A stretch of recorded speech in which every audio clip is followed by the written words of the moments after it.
couple of key themes I want to pull out, is the idea of being a founder, right? That might be something you really need to consider as you're designing the ownership structure of your co-op.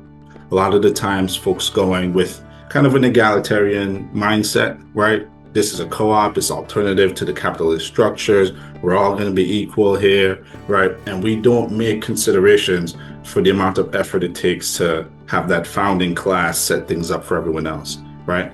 And so we would want to be very careful with that, right? What is the sweat equity and the actual financial investment that may have been required of that founder? And how do we account for that as the co-op grows, right?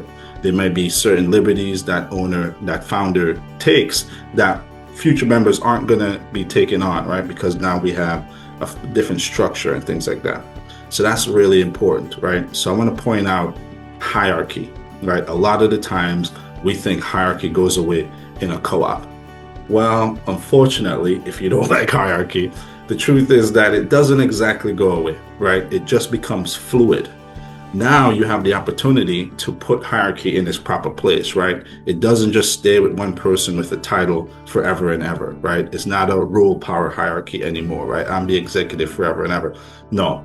Is John good at, doing accounting? Is Susie good at marketing, right? Now we can distribute hierarchy in different ways. We can allow it to be fluid.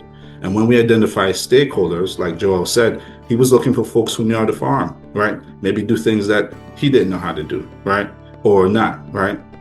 And so we now have to think about that when we're creating our guidance structures. We can create a guidance structure where our stakeholder flow flows down to basically gather the expertise and give hierarchy its proper place, right? It doesn't have to be that the board of directors has hierarchy over everything in the co-op, but how do you allow the fluidity of expertise to flow in to your enterprise?